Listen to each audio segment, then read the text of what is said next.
Здравствуйте, дорогие друзья! Сегодня мы поговорим о том, как освободить шею. Многие сталкиваются с этой проблемой, с напряжением в шее, с болью в шее. И обычно делают массаж шеи или упражнения для шеи. Упражнения плохо помогают здесь. Здесь массаж хорошо помогает. Особенно такой, который работает с триггерами, который вытягивает мышцы, а не просто гладит. Но есть возможность здесь усилить эффект, и здесь надо добавить одну область, да, даже не одну область, а область спины. Я сам долгое время упускал из виду этот момент, пока не почувствовал это на себе и на других, что оказывается мышцы спины очень сильно влияют на напряжение в шее.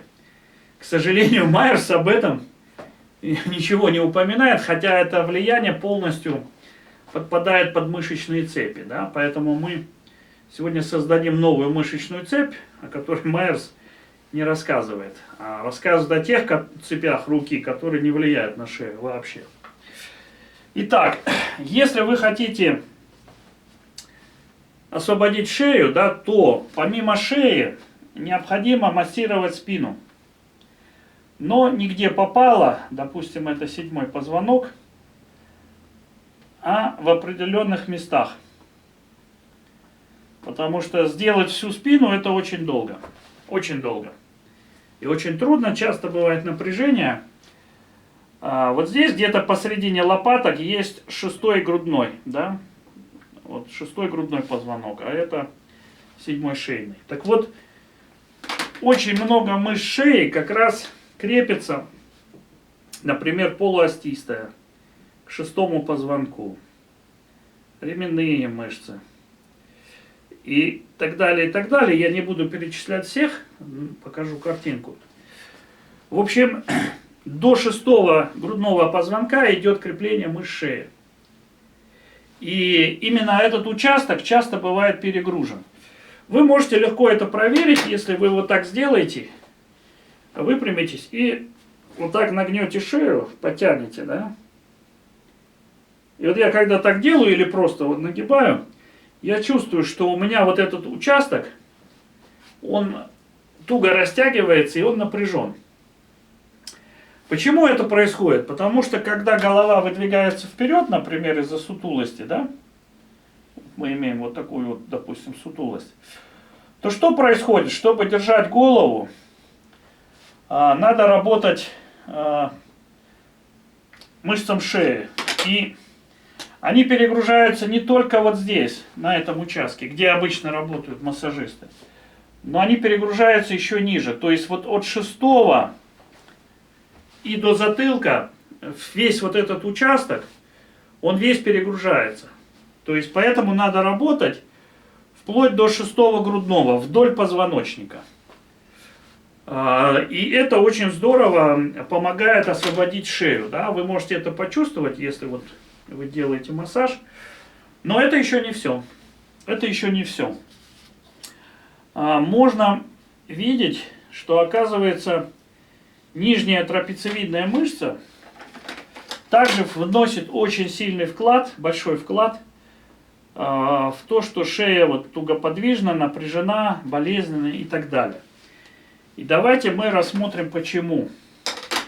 Почему нижний пучок трапециевидной мышцы, который крепится к 12-му уже позвонку, да, к 12-му, также влияет на боли в шее. Вот так она идет, эта мышца. Вот. Я так ее нарисую. Почему она влияет? Вот очень большую роль в проблемах шеи создает мышца, поднимающая лопатку. Она как крепится к 4 вот так позвонкам верхним шейным, и она их выдвигает назад. То есть она вот так вот идет отсюда. Но предположим, что эта мышца сократилась. Она просто поднимет лопатку и все, что видно из названия. Но лопатка же не подвинулась. Она же осталась на месте. Но почему она осталась на месте? Потому что есть две мышцы, которые ее держат. То есть это одна трапециевидная, давайте я нарисую вектор просто. Вектор, как она ее держит.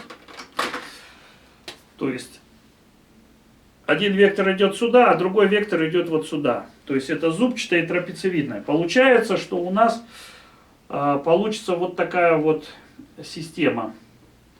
Если разложить ее на вектора. А это лопатка, да? У нас получится вот такая система. То есть, если у вас есть триггер вот здесь, или напряжена мышца трапеция нижняя, то она потянет лопатку вниз и создаст напряжение в шее. То же самое можно сказать и о зубчатой. Но очень часто именно идет в трапецию, потому что голова больше выдвигается вперед, чем в бок. Хотя здесь, если голова имеет наклон в бок, то тогда больше зубчатая будет перегружаться. И там тоже могут быть триггеры.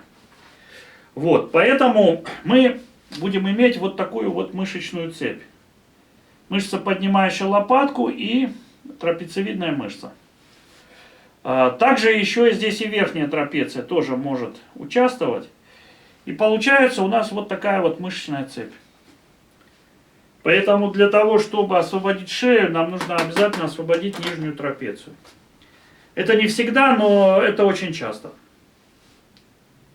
Ну, не то что часто, ну, наверное, практически всегда. Вы увидите, что вот где-то здесь, вот между лопатками, вот здесь где-то, что у вас очень-очень все напряжено и болезненно. И это все создает проблему в шее. Я как-то встретился с одним популярным телеведущим, он пришел в спортзал и рассказывал, что никак ему остеопаты не могли убрать боль шеи, пока ему там массажист на спине не освободил. И вот я тогда не понял почему, а сейчас я могу сказать, что он освободил ему нижнюю трапецию. А он как раз занимался этим железом, и у него лопатки вот так сдвинуты, то есть перегружено это место. И сразу у него отпустило шею и перестало болеть. Так что помимо всех мышц шеи самих по себе, обязательно надо включать мышцы спины где-то до 12-го грудного. До 12-го грудного. Конечно, здесь может оказывать влияние широчайшее, но это уже в меньшей степени, потому что она тоже будет держать верхнюю трапецию, да, то есть цепь будет вот такая возникать, мышечная. Но это бывает редко, я это не вижу. А вот нижняя трапеция и поднимающая лопатку, это очень распространенное явление, поэтому надо прорабатывать мышцы вдоль позвоночника до 6-го и плюс трапеция до 12-го, потому что если где-то триггер в месте крепления, то он может быть даже внизу. Но чаще это где-то вот в области лопаток.